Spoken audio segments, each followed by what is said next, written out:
There is a collaboration problem within the ocean conservation field, and we're going to talk about it on today's episode of the How to Protect the Ocean podcast. We have Bart Orr, who is the new founder of Balean, which is a platform that helps individuals that have ocean missions have that support and get that funding to push their ocean missions even further and get to that next level. We're going to talk about how this founding came, how Balean came to be, how he went from an engineer to a founder of an ocean conservation organization. We're going to talk about how our collaboration has been so helpful and what makes a good collaboration for ocean conservation. On this episode, let's start the show. Hey everybody, welcome back to another exciting episode of the How to Protect the Ocean podcast. I'm your host, Andrew Lewin, and this is the podcast where you find out what's happening with the ocean, how you could speak up for the ocean, and what you can do to live for a better ocean by taking action.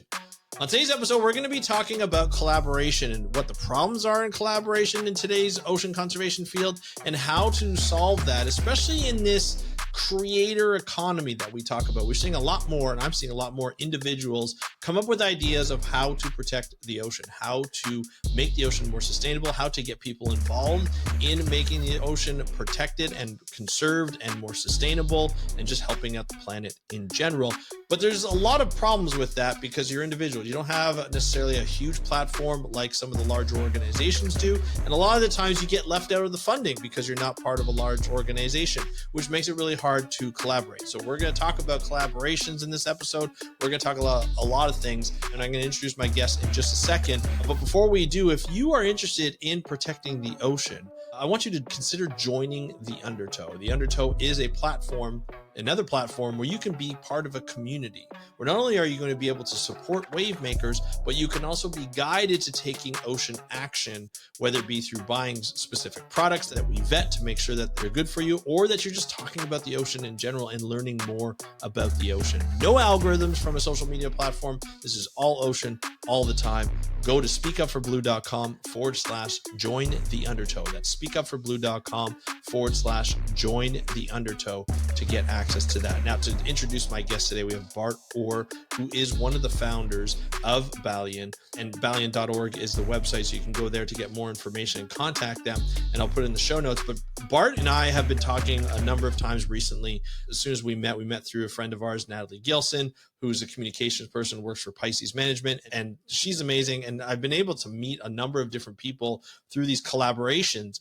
And we decided to collaborate on through some podcasting and to be able to talk about Balean, to be able to talk about what makes a good collaboration and how to elevate individuals who want to work within the ocean conservation field, may not have that traditional background of ocean science or being a marine biologist or ocean conservationist, but want to help out regardless and have various creative ways of doing so, whether it be through business, whether it be through art, whether it be through a number of different avenues, science, and we want to be able to get them to the next level. And so Balean is one of those platforms that's working to do that, and it's a great platform, and it's going to become a bigger platform as it grows. So I want to have Bart on to talk about what makes a good collaboration. So we talk about the current problems and some of the solutions that we suggest throughout this collaboration. So if you're an individual who's looking to up their game in terms of ocean conservation, this is the episode for you. And if you're an individual who's struggling with collaborations in the past, this might be good for you to be able to listen to. So here's the interview with Bart. Enjoy, and I'll talk to you after. Hey, Bart, welcome to the How to Protect the Ocean podcast. Are you ready to talk about collaboration in ocean conservation? Yes, sir. Yes, I am. Yeah. Let's collaborate, right? Absolutely. This is a collaboration, which we'll find out more about in a few minutes. And Bart and I, we've met through a good friend of ours, Natalie Gilson, and we've been kind of talking on and off for a bit over the last couple of months, working together, discussing ocean conservation and what's needed. And we're going to talk about your platform, Balean, and we're going to talk about you and everything that has to go with collaboration in ocean conservation, because that's something that one is an important thing to do Mhm. to get projects, moving forward, to get action done. We see collaboration on all different levels, from government level all the way to individual level. And so we wanted to talk about some of the problems that we've seen and how to get those solutions going, to solve those problems. So we're going to talk about a lot of things. And to be honest, Bart, I have a feeling this is going to be the beginning of a long conversation that's going to happen over a number of episodes. Sure. So I'm Yeah. already inviting you back because I know this is going to be a lot of fun. But it's going to be like a conversation and less of an interview, but more of a conversation. And I can't wait to get into it. But before we do, Bart, why don't you just let us know who you are and what you do? Yeah, sure. Yeah. Wow. And then we still need to start, right? And already paving the road for the next steps. Yeah. Look, Bart Orr. I am by training. I'm a mechanical engineer. I have my business background, and but I'm absolutely intrigued by sustainability in general. And yeah, a couple of years back, I got into this thing called ocean and ocean conservation, ocean sustainability, and that's where things took off. And I found out I have a new career, in almost like a new purpose, right? Um, yeah. So yeah, what is important to me is that if you consider how we look at the earth and how we deal and live our everyday life, I became absolutely fascinated by the fact how this the largest ecosystem on the planet has always been there for millions of years, and Mm, it's keeping it's still there. It's taking care of us, and we are barely aware of that, right? As humanity, and that's thought about. Okay, there's this big thing keeping us alive while we barely know. That's mhm. fascinating. So let's explore that, right? And that's where my journey started. That's also one of the reasons why I decided, okay, let's go for it. And this is going to be my new purpose, my new future. And hence, here's Balean. And suddenly I'm an ocean entrepreneur now with my co-founder.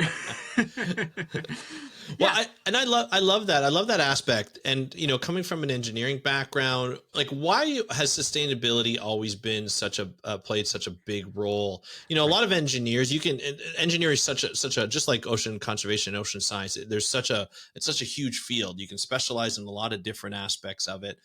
From oil and gas all the way to creating, the smallest of instruments that go into microchips, that are microchips that go into computers that power Yeah. some of the largest facilities in the world. So Sure. it's such a broad Oh yeah. subject matter. But sustainability, although it is a niche kind of area within engineering and sort of within the scope, how did you like where did that interest come from, and how have Ah, you been using that throughout your career? yeah. Well, for me, it's actually pretty simple. It starts with awareness for myself. I've been Mm, creating mostly consumer products or tools and equipment, mechanical stuff. And uh, when you do that, you start to realize, okay, yeah, let's make it a bit better. Let's make it a better product, or how to make it more sustainable and with a smaller footprint. But after a while, you start to realize, okay, it's still shit that I'm putting into this new world, right? yeah. And there's already so much. So I became fascinated about how can I lower my footprint, but you Hmm. cannot go below zero, right? Of Still course. a challenge, still a challenge. But if you get to zero, I started wondering, is there a possibility how you can make a positive impact with Hmm. with well, maybe not with stuff, but with the things that I want to do, eh? And that idea that kept me alive, and also awake in the evenings, right? But it was really there, and I started exploring things like, okay, seaweed, super interesting, right? Hmm. There's a big potential in how seaweed is a sustainable source of for food and livelihoods Hmm. of people, and while in the ocean, it also does a great job in biodiversity. So, ooh, that's interesting. So let's go there, and just concepts like these that triggered me. And what can Hmm. I do, right? How can me and how can I contribute to that? How can my thoughts, my if I have them, how can all my skills contribute to this bigger picture? And how can I create something that is bigger than me alone? And that's where Right. collaboration starts. There is One of the things that I noticed when I explored this concept of seaweed and ocean conservation and the combination of the two, what really intrigued me is this is a new world. This is a new type of, it is a new sector where people Hmm. treat each other in a different way. Everybody is in there with a purpose. They're not there for money, right? These people, they are truly motivated. They are really there to make an impact on their own way, and this leverages this different type of collaboration than you would normally see in normally in my world from the industry, right? Where it's all about Yeah. this is mine, this is yours, and let's keep it like this. No, it's a way different mindset, and that was something like, okay, hmm, here we can do something. Here we can build bridges, and this is my type of people I want to work with. Yeah. That's where it started. I love it. I love it. And so like when you did engineering, what were you working in? What aspect of engineering were you working in? And mostly consumer goods and Okay. production. I Okay. did I did some things in bicycles. I did some things in machine industry, construction, medical tools, a whole bunch of things. But yeah, Interesting. and when you're a mechanical engineer, after a while, it doesn't matter anymore whether you build roller coasters Mm. or Coca-Cola bottles, right? It doesn't matter. It's just material, and yeah, I wanted to do something, yeah, like I mentioned, with a positive impact. And Yeah. I, I, Yeah. I believe my Well, mindset still is an engineer. I yeah. still think like that, and that's also what I did when you zoom out and you see the Earth from space. I don't see just this this ball or this Hmm. floating sphere. It's more like this is an ecosystem. This is a total system that works. It's completely closed. What happens there? And this ecosystem thought, how does it stay alive? How does it work? That's interesting. Yeah.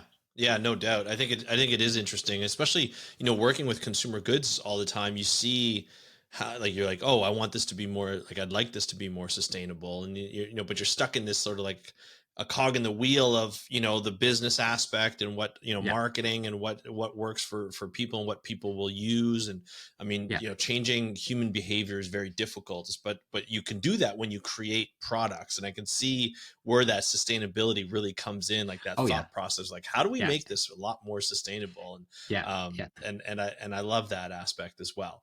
yeah. So that's cool. And so where was that shift, like that predominant shift over the last little bit, where you're just like, you know what, I want to really have my mark on the oceans and on ocean conservation. So can you pinpoint that one moment where you're like, okay, I'm making a big shift, because that's a big change in your career.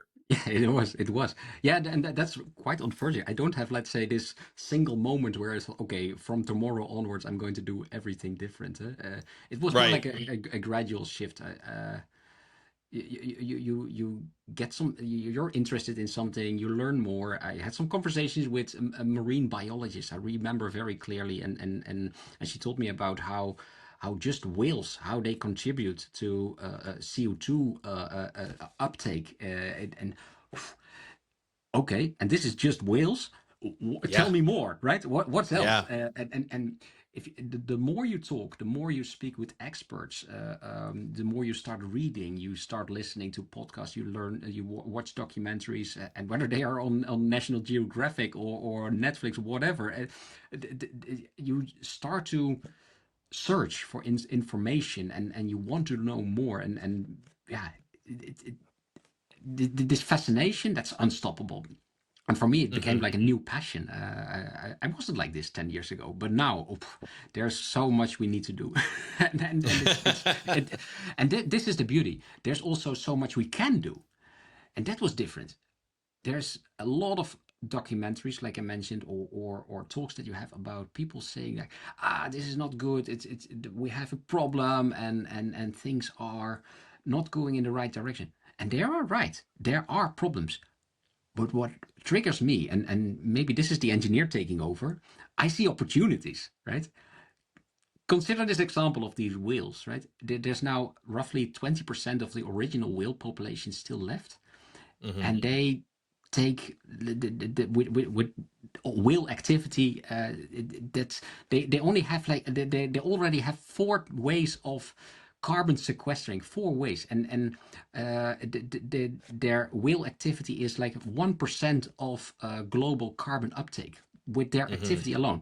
Imagine we just restored back to original populations, Yeah. then you go from 1 to 5%. Hmm. That's big, right? That's a big difference, and a Oof. lot of big animals around.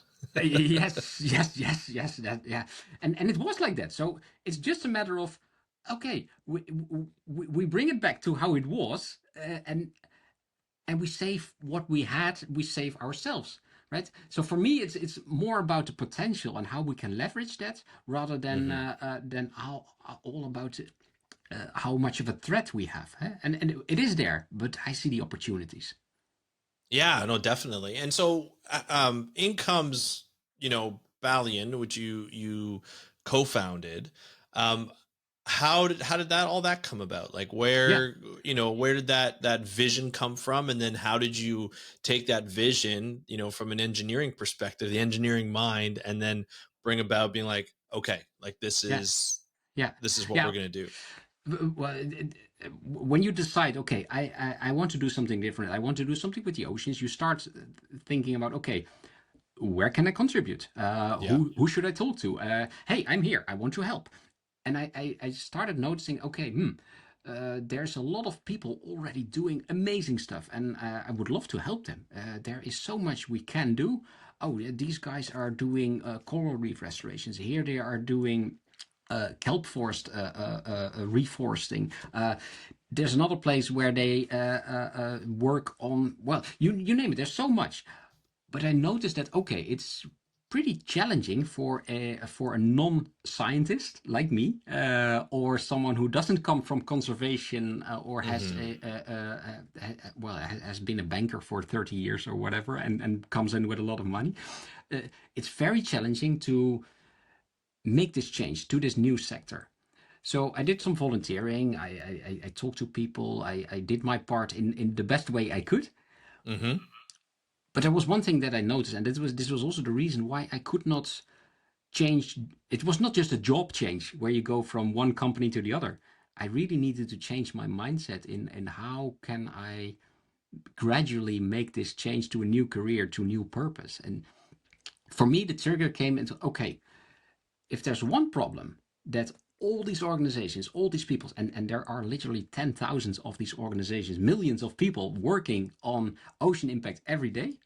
If there's one thing that's blocking them, it is funding, awareness, visibility. Maybe I should do that, right? If there is a big problem for all these organizations, all these impact organizations that I can remove, improve, and help them with, then I can make an impact that is far Hmm. beyond who am I on my own. And that's where Balean started. Yeah. I love that. I think it's such a hard thing to conceptualize right off the bat, right? And then I think also it's a hard thing to try and say, like, who do you work with at the beginning? I mean, there's so many people that are working within ocean conservation. It's like, how do you support the people Yeah, that Balian's going to support? And I think that's the challenge, which we'll get into in a number of different sure. episodes here, because I Yeah, yeah, think I think that'll be always the question, and that's how we started to get to talk as well, to share our thoughts, and share our ideas, and where you're working with some great people like Natalie Gilson and stuff, to get the stories out and get Balian's story out, including yours and Sander. And I think I think it's really great. But the big thing with the mission of Balian is collaboration, and that's what we're oh going yeah. to be talking about today. And so for you, when thinking about that mission, both of you, how did collaboration become that much of a key aspect in your mission? Yeah, yeah. Well, it started actually already with my co-founder, right?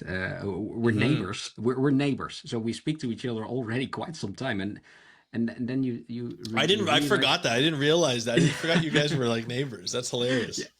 sometimes you search for like-minded people all around the Yeah. world, and you speak to people that are literally on the other side of the ocean. Hey, do you want to work with me? And I Right. have this idea. But there's always something in the way, right? I just got into a new job.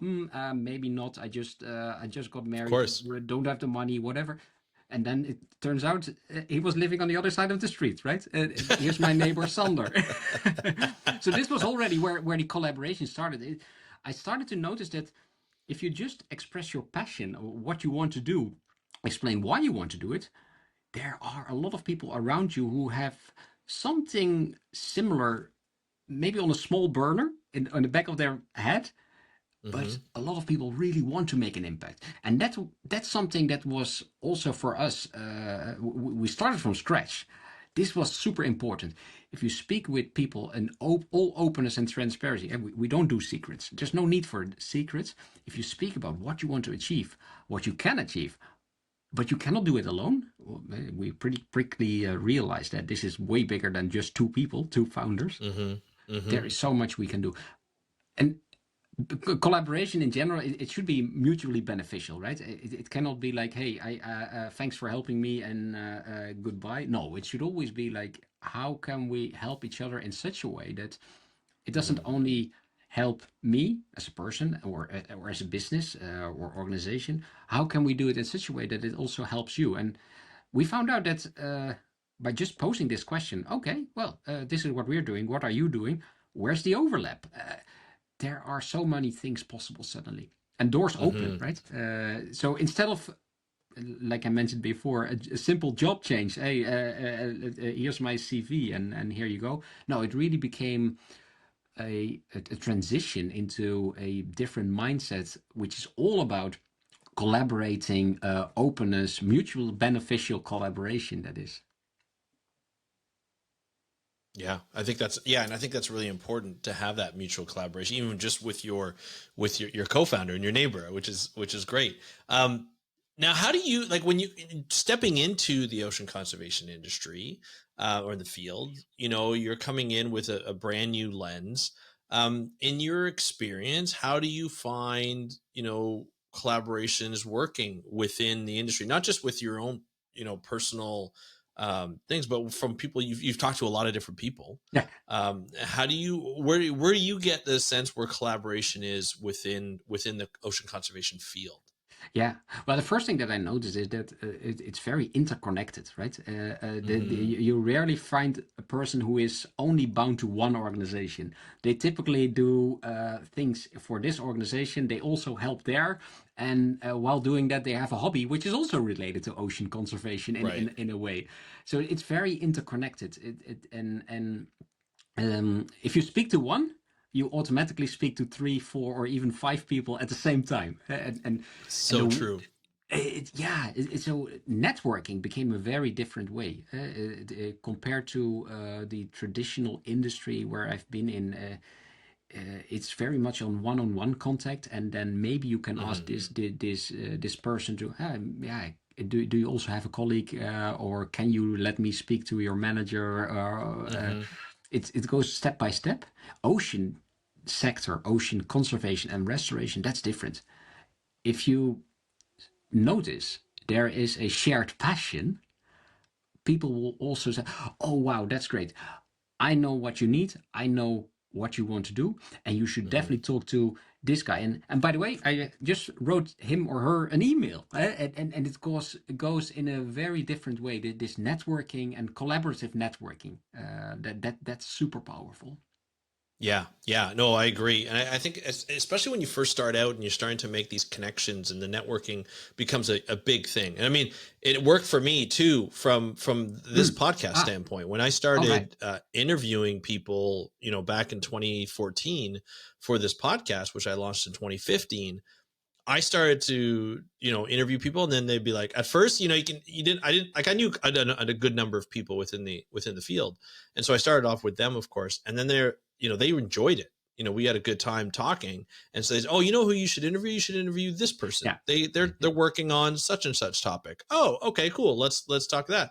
I remember I did an interview on marine mammals and whales, and I contacted one person who I knew, and I said, hey, we did this interview, and at the end of the interview, I started to ask a little bit about, it was when Blackfish Yeah. got released, the documentary about Okay. Tilikum, the orca and the captive orca, and changed the captive orca industry. And I said, yeah, do you know much about that movie and like what science went in and stuff like that? So it looks like it's having a big impact. He goes, oh no, you should talk to my wife. She's the orca biologist, and she did a lot of the science and made sure that she checked the science for it. So then I got to talk to her, and that was one of my biggest episodes to this date on the podcast. And yeah, it's interesting, like how once you show, like once you start to talk to people and show what you're doing, and they genuinely understand what you're doing and feel the love of what you're doing, how they will pass it on and get you to talk to other people to help you out, right? And I think that takes a lot from yourself to be able to go and talk to people. And I tell this to people who are looking for jobs all the time in the industry. I'm like, the biggest thing is start talking to people. If you can't afford to go to a conference, go on LinkedIn, start messaging people, start, have one-on-one coffees virtually with them. There's so many ways you can connect with people these days. It makes it a lot easier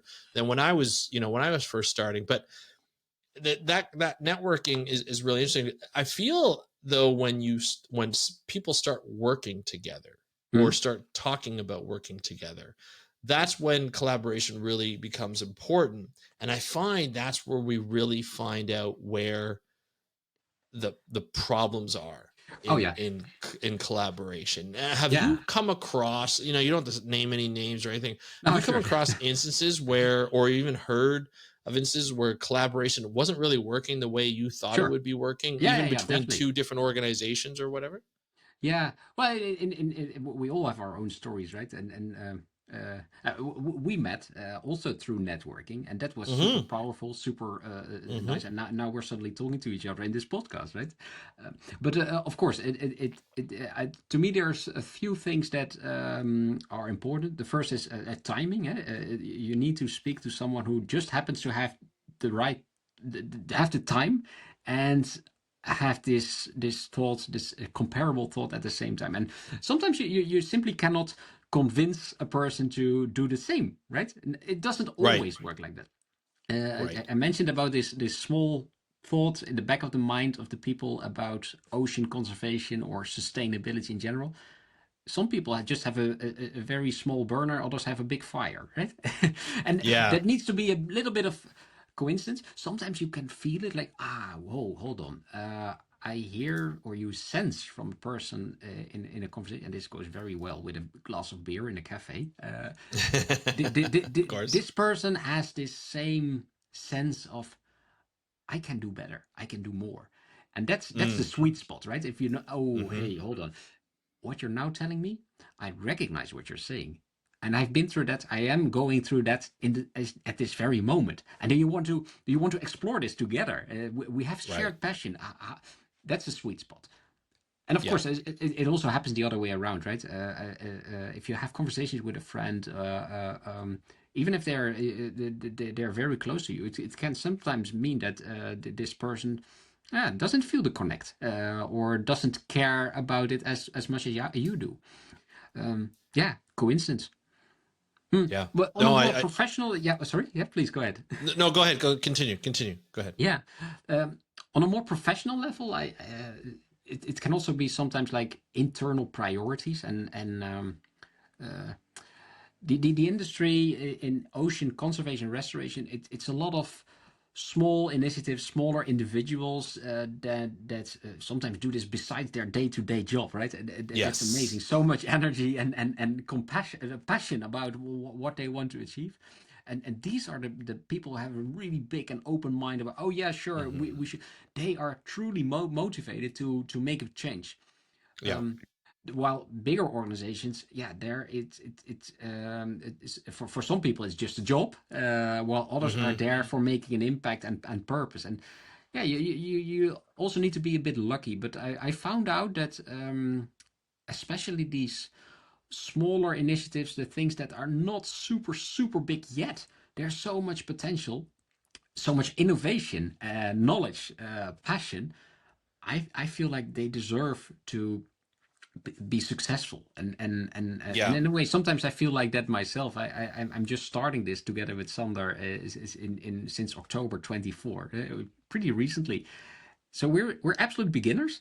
So we also Yeah. need some leverage, or a runway to make this into a success. We cannot be big at the very beginning. So in my view, all the organizations, people, or institutes that are already big, in a way, it's also their responsibility to help the smaller ones, or the not yet Hmm. famous persons, right?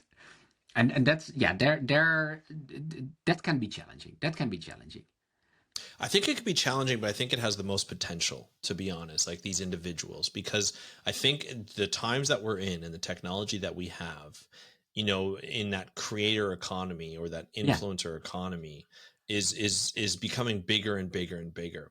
And Ah. from my experience, like when I grew up into the industry, I graduated my undergrad degree in 2001. So internet was still, it was becoming bigger and bigger, but social media was like, I think we had, what was it, MySpace, I think, was the Mm. biggest Yeah. social Yeah. media platform that was out there. And even then that wasn't even that big at that point. But there was no Facebook, there was no YouTube at that point. And the people in the organizations who kind of ruled the roost were the big organizations, the WWF, the Oceanas, and they Mhm. did some phenomenal work, and they continue to do phenomenal work. But they were the machines that kept things going, and you either worked with them, or you didn't, or maybe you worked as like a consultant. So they'd get like a professor, or they'd get like somebody who was, had a lot of experience in the industry and they were experts, and they would work with them, on a contract basis. And they would All have right. little contracts, or they would fund graduate work. And they did some amazing work. Like WWF funded my part of my graduate work on marine Yeah. protected areas. And it was wonderful to work. They were really great to work with. But then as people started to graduate and more people started to get into the field of marine science and ocean conservation, there was less and less funding available and more people around, and Mm. the funding continues to kind of decrease, it seems, or not increase at the way it should be. And there are more people starting more organizations. Some of those are getting bigger. Other people are going in different routes. But we're seeing this increase of the individual, of the creator, and who Right. are they might be undergraduates, they might be graduates, or they might be newly graduates, or they might be business people just like yourself and Sanders, who decide to say, you know what, like we're interested in the ocean and we need to help solve these problems. And we start to see more and more individual people and smaller organizations who are coming onto the forefront, Yeah. competing for this same funding, and a lot of them are being left behind or not being able to succeed in doing a full-time career within this business, doing the mission, which oftentimes are really great missions. they, Yeah. they are they are they are needed, they are necessary, they're trying to solve a problem, whether it be through business or whether it be through a charitable action. All right. Those are separated, but they're all over the place, right? And Yeah. Yeah. so there is a need to be able to have an organization like Balean or like the Undertow to be able to support and help these individuals to be able to move forward by looking at different funding actions Oh and yeah. looking at different ways to Yeah. to to fund them, because Yeah. oftentimes they get left behind. This is where have the problem with, I feel like the major problem with the collaboration is, and I get it, like it's nobody's fault by any means. A lot of the times when you don't see collaboration working out, it's not necessarily because of somebody's trying to be mean, or someone is just trying to like get all the, I mean, Oh you see no. that, but No. not often, right? No. But No. Rarely. right. So I think I think it's more of the fact that these organizations control the funding, they give out the funding, and they can only give out the funding to certain people. Yeah. It's who they know and stuff. But there's so many people that are growing and that are coming into this industry as individuals, that they need that extra support, because you never know the impact that these individuals will have on the world. You know what I mean? Like you never know who the next David Attenborough is, or you never know who the next Sylvia Earle will be, Yeah. or Melissa Marquez or Diva Amon. You just never know. And Yeah. and so but if they don't have that support, then they'll never get there. And so Yeah. that's where I think Balean becomes such an integral part of the system, is because you can provide that support not only from a monetary standpoint, from a funding standpoint, but from like an actual support of like Yeah. provide them with a community and provide them with that, right? Like, what are Yeah. your thoughts on that? But Balian is all about community visibility, awareness, and funding Right. is a very big obstacle. But also just consider funding, like you mentioned. In order to get to the big funds, you need to have some kind of an idea, but not just an Mm-hmm. idea. You need to have a proven idea, or ideally an already working organization. But how do you get there if there's no funding? Right? It Right. all starts with a bit of it's with a bit of awareness and visibility. And like your example with David Attenborough, I don't know, but I can totally imagine. And when he was 20 or 30 years old, barely no one knew him. Right. and, You have to start somewhere, right? and, Yeah. and, and, and, and I feel like imagine you're an individual considering this idea about how can I make an impact, just like myself. Mm, there's not a lot of funds that we have. There's not a lot of time Right. that we have. We when we started, we were thinking about this besides our day-to-day job. Mm-hmm. We've given up on our day-to-day job now, but at that time, our time was very limited.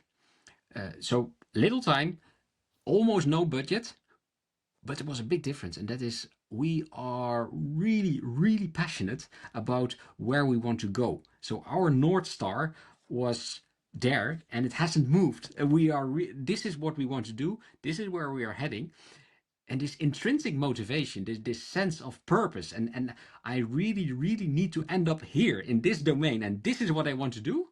That's something you only sense this with these smaller individuals, this innovative spirit about, okay, no matter what, I will get there. And you start to make move everything to make that happen.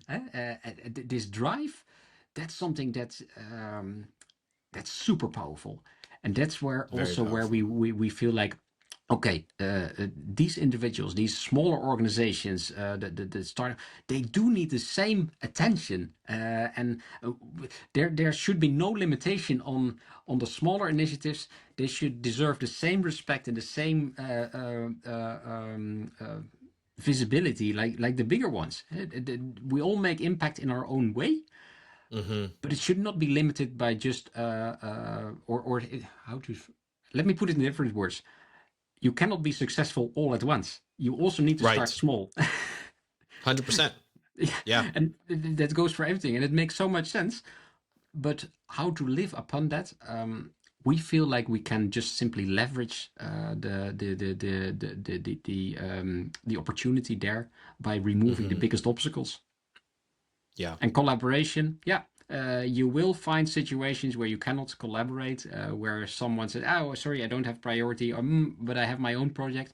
It happens, but Yeah. find the people around you who do have a match, and that's where it starts. So there's already also this matchmaking in collaboration. You need to find the right person, and if it's not now, yeah, who knows? In 5 years' time, we might be just one of these big ones, and I hope I will tell the same at that time, right?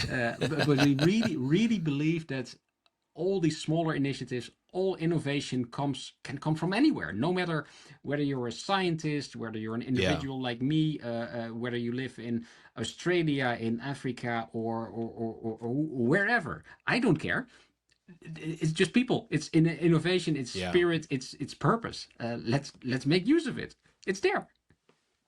Yeah, and there are so many things that need to be done within the ocean. It makes sense for these up and comers, right? These individuals who have these ideas, who want to bring it to the next level, get that support to bring it to that next level, whatever that level looks like, right? Some will jump levels, others will go one step at a time. Most of the people will go one step at a time because that's how businesses grow and things like that. And have to have patience and so forth in this type of creator economy. And I think it's really important. I think it's great. Now, when you work with a bunch of these individuals, with through the Balian platform, will there'll probably be people who will collaborate, through the platform or meet through the platform. Like, we've been on a couple of meetings together Yeah, and workshops together on communication, and there are probably a good, 10 to 12 people who are on the calls at any one time, and it's easy to see the collaboration yeah. already happen. How do you encourage that on the platform for people to collaborate? Yeah, well, of course, some of them already know each other. But Right. what is and that I mentioned this networking through networking effect. But what I really enjoy seeing is also the new people meeting. Yeah. We have a Dutch organization doing things in the North Sea, and uh, they make an impact in a very nice way with citizen science. We have an organization in Mexico doing coral reef restorations, and they are in the same space, but they never met. So this is super enjoyable for me to watch. They're also learning from each other, and I am Yeah. there. I can watch that. I can learn from them as well, and yeah, maybe I also have some insights that I can share with them. Right? This networking of bringing people together, bringing organizations together. That's a Hmm. community, and Yeah. and what I really like about it, there's always these talks about, yeah, we need to make sure that we have our noses pointing the same direction, we need to be fully aligned, but I rarely seen it really aligned like I'm seeing today. Yeah. There's only people with a sense of purpose, ocean impact, and it comes from deep inside. So Hmm. it's from their coming from their personal values most of the time. Then magic happens. There's so different energy in such a meeting or workshop or conversation that you're having. Indeed, indeed. That's yeah, absolutely. I think that's really important. Now, when you have people who are, when they come with these individual missions and they come in as an individual, some are coming in together, but some are coming in as an individual, and I see this a lot. They're thinking about themselves, right? Like they're thinking about their mission when they come in and how, their mission can benefit from the platform, how the platform can benefit their mission. But they're meeting Mm, all these other people and who also have their own sort of mission and sort of goals in place that they want to accomplish. But they're meeting each other, they're networking with each other, and there could be collaborations with each other. What would your suggestion be to foster a good collaboration? Because I have a feeling in a lot of spaces, and this is not just in ocean conservation, but a lot of spaces, is we don't learn what a good collaboration entails, right? We don't learn how to collaborate with people. We just expect that people will be respectful of each of their own goals, and we try, like, you and I, when we got together, it's like, how can we benefit each other? Like this is a mm, collaboration. How do we make sure that each of us get value out of this relationship? And yeah, and and I've done this over a number of times, and we always define it together to make sure that we can see value in each other. For new people coming onto the Balean platform, what would your suggestions be to ensure that you get healthy collaborations where both yeah. parties benefit in some sort of way? Yeah. Well, yeah. In typical business, you will start pitching your idea and how important it is. But at Balen, we did it actually a bit different. We asked for, hey, what are you doing, and where are you Hmm. going? What do you like to achieve? And before you know it, you have an amazing conversation about this Yeah. enormous potential or innovation or opportunity that someone sees, which other Right. people have not seen. Oh wow, I like what you're doing. Do you want me to help you, right? Yeah. Happy to do. And Right. that's where in my view is a lot of lost opportunity. If you need to consider what does the other person want to achieve, and if you forget about that, how could it be a collaboration if you're only looking Hmm. to achieve your own goals? It Right. cannot work. It's only it might work once, but then it ends. But instead, if you turn it around, hey, what are you doing? What do you want to achieve? And then you can also decide for yourself whether it fits or not. Yeah. But this is where it starts with, and also in business development in general. You should never coming back to consumer goods, right? Don't Right. develop what you like yourself. No, develop what your customer or your target audience is looking for. I think the same goes for collaboration. If you want to become a successful collaborator, yeah, I'm definitely not an expert, but I believe like ask for what your not opponent, your potential collaborator is looking Yeah. for. Yeah. I'm It's struggling to find the right word no, in English, I but no, yeah, you're right. You're completely right. It's interesting too because we had a workshop this morning just before we did this recording, as yeah, you mentioned, we met, and we had Natalie on, and she's been great for communicating, and yeah, she definitely, talks yeah, about this absolutely, sort of strategy of flipping the script on people when you communicate with people to get them interested instead of saying, you know, my mission or what we're trying to do, or collectively our mission is to do this, is to include them in the oh yeah, yeah, partnerships, or you and this and that. And I feel like the same thing when you do any type of collaboration, oh yeah, yeah, is like, just as you mentioned, like, what's your mission, like what are you trying to accomplish? And then I think the key is how your project, or like, say, so if we're collaborating like we are now, the key is like, okay, you have this platform, Balean, I really believe in it. So now you're trying to accomplish certain goals. So my goal is like, how can I use what I have in hmm terms of my project to benefit you? And so I come up, like, as I hear what you're trying to do, I'm like, okay, now the ideas are running. Here's some ideas. What do you think if we did this? Come on the podcast, talk about a number of different things within with yeah, working with people and the platform and stuff like that. And you go back, is like, well, why don't you come to some of these workshops and go through the storytelling workshops and everything? And that's how I feel like that's how it works, right? Is yeah. the key is to not only add value to that person to help them accomplish their goals, but also do it in a form where it's like, well, this is what I'm doing, and I think this is where I can help. What are your Yeah, thoughts on it? yeah, Right? yeah, yeah, yeah. Well, now that I'm thinking about it, you need to tell me how you did this. But now that I'm thinking about it, what one of the things that we drastically changed is we really made a careful decision to put everything we're doing out in the open. So Mm, you can find our being handbook, transparent. our Yeah. fully transparent. You can find our handbook and how we deal with each other, how we're organized. Everything is out in the open. Yeah. Why not, right? We don't have anything to hide. Uh, if you're collaborating, there needs to be a certain base of trust.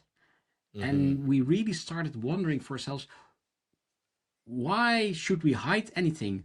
Do we have secrets? Should there be something that other people should not know? And we Right. came to the conclusion it's not like that. There is none. Yeah. So we're communicating as openly as we can. We're a startup. We make mistakes. We make a lot of mistakes. And if you don't mind, just tell me, and I'll correct it. And in return, I can help you as well. Yeah. Very Yeah. different, very different, and in a way for me it's very refreshing. And this is also what I sensed in our collaboration, right? 100%. There's a lot more openness in when we first met. And I'm also curious to see how you do that then, right? You need to bring a lot of people together as well. Yeah. Yeah, it brings a lot of curiosity. How do other people do that? And yeah, sometimes it's just a matter of asking. Yeah, it's true, and I like how you mentioned the transparency. That's an important aspect. One of the things that I've done through the podcast is I don't edit my interviews. I tell Mhm. people I don't edit, unless there's something that they said that they're like, hey, you know what, Andrew, like, I shouldn't have said that. That was a project that was coming out later, and this had been Okay, posted yeah, before that, and that kind of stuff. But for the most part, I don't. And the reason why is the trust, right? Is to yeah, be like, look, this is the conversation that we had. I don't want to be known as manipulating the interview. And the reason why I did that, especially when I first started, I really focused on that, telling people, is because a lot of the scientists that I was talking to had bad experiences with, bad press, like bad yeah, sure. journalists and so forth. Not to say that every journalist is bad, but they had some bad experiences Okay, where yeah, their words got turned around, manipulated in a different way, and they didn't like it. So they didn't trust the media. And so I said, look, like I'm a scientist. One of the reasons why I'm doing this is to get your information out there. So I'm here to promote you. I'm here to promote the work that you do. I've listened to or read your work, and I'm a big fan of it. And I want people to know about the project that you're doing or the study that you just published on it and so forth. And that really garnered a lot. People are more relaxed when you do the interview.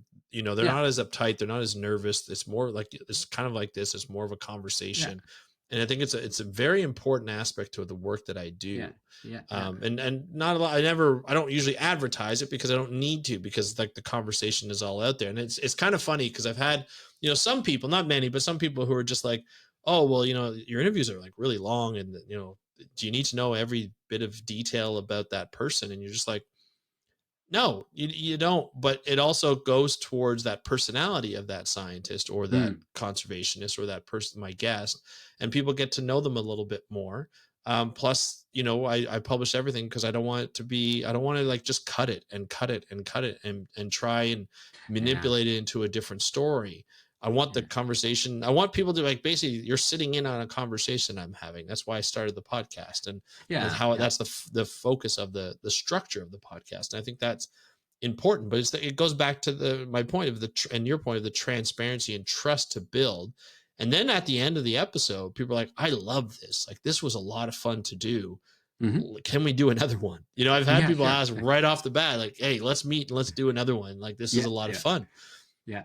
That's Well, how my you already podcast with you already promised me one at the beginning of Yeah, the yeah, exactly. Like right off the bat. But I mean, I know you more. Like, we've had conversations and stuff. But Yeah, but but it's an important aspect for people to enjoy the the enjoy the process. I want them to have a good time on the show when they're recording, because it can be intimidating. I remember when I first started, when I turned that microphone on and pressed record, I was like, oh gosh, like, this is not, you get nervous. You worry about what you say. I want people to be relaxed, that you're in good yeah. hands, and I'll bring you through it. And that's why I find we've had such great experiences with interviews and conversations. We've been able to talk about some Oh difficult wow. topics that have been talked about. But trust is a huge Yeah. aspect to that. Yeah. And I think you're right. I think it's a big part of collaborations, is Yeah. to have that transparency and have that trust. Yeah. Oh, thanks for sharing. I like the overlap there, and I can confirm I wasn't nervous. So Right, right. it does work. It does work. Yeah. mm, The trust is a super important thing, and for me it also starts Hmm. with authenticity. You cannot be someone else because all the others are already taken, huh? And in a way, if you're open about who you are, uh, Yeah, that helps a lot, and people sense it when you're not honest about what you're doing. yeah, So why hide it, huh? yeah, Yeah. yeah, for sure, for sure. I think you're right. Look, this has been an amazing conversation. I Yeah, love thanks a lot. talking about this because I think it really brings out Likewise. into the open. There's a lot of people who've had some great experiences and awful experiences on the other end of that spectrum with collaborations. And I think it's great to be able to discuss what to expect, and I think also, being upfront with people, like, look, I want to have this conversation. I want both of us to benefit from this relationship if this is going to move forward. If not, then that's fine. If you don't see, I always tell people, if we don't see a eye to eye on certain things, there's no hard feelings, and we can Sure. just go forward. It's Yeah. just, as long as we both get value out of it, then it works well. And I think that's what a lot of people need to. I think we almost have to teach that a little bit in terms of what collaborations will look like, and what it should Yeah. look like, and what it shouldn't look like. Yeah. And I think that's an important aspect. So Bart, Yeah. this was amazing to do this. I want to have you back on very, very Sure. shortly. We're gonna have a Yeah. lot Of of more course. conversations because it'd be Yeah. a lot of fun. But yeah. So if people want to know where they can get more information on you, where shall we send them? Yeah. Well, we have our website, of course, but Hmm. Yeah, a website is just one thing. There's always a thought behind it, and in the end, it's just a screen that you're watching. So if you feel like, oh wow, I like what these guys are doing, or I like the story, yeah, just reach out to us. We have a contact form. We are on LinkedIn. So yeah, feel free to reach out. Perfect. That's how we have been working with for now officially 6 months. Nice. We started a bit earlier, but Yeah. also how we met, right? So Yeah, if you exactly. feel like, Yeah. hey, this is I like what they're doing, or I have this thought. Yeah, happy to learn. It's not so much about teaching; it's more about learning for myself. Absolutely. Absolutely. No, perfect. I love that. We'll put the website in the show notes. It's Oh yeah, Balean that would or be that would be good. Balean.org. Yeah, Yeah, and so we'll put that in there so people can and then we'll put right to the link right to the contact page too. So if yeah, people want to sure, get in touch yeah. with you, they can. And again, Bart, thank you so much for having coming on the podcast, and we love having you on, and looking forward to having you on Sure. again. Yeah, yeah. Now we're still small, so also we need to build our Yes, awareness. Yeah, so happy to do that. Thanks, Andrew. I no also problem. like your openness in sharing your experiences. That I also learned a lot from you here. Thanks. Absolutely. Well, there's trust we got to build with the audience too, and so showing where you Oh yeah, came from all the time, and yeah, the value that they bring to me is amazing as well. So yeah, yeah, yeah. Sure, yeah. All right, awesome. All right, we'll wonderful. talk And to then you. yeah, we'll speak We'll soon. Yeah, Thank you, Bart, for joining us on today's episode of the How to Protect the Ocean podcast. It was great to be able to talk to you about collaborations, about Balean, and what it could do and what a good collaboration can do to help get people to the next level of their mission to help protect the ocean. It's always important to be able to discuss this. And so if you want to follow up with Bart, if you have any questions, you can do so. Go to balean.org. So it's BALEAN.org. That's BALEAN.org. There will be a link in the show notes or in the description below if you're watching this on YouTube. Love to hear your comments. So if you want to put your comments down below or send me an email, go to speakupforblue.com/contact and just fill out the form. But also, you'll see me in the Undertow in that community. You can go to speakupforblue.com/join the Undertow to join that group, and you'll see a lot more of me in there. So I want to thank Bart, our guest. It's the first time, but not the last time he'll be on. And I want to thank him for being on. It was great to have him on and being so transparent and so collaborative.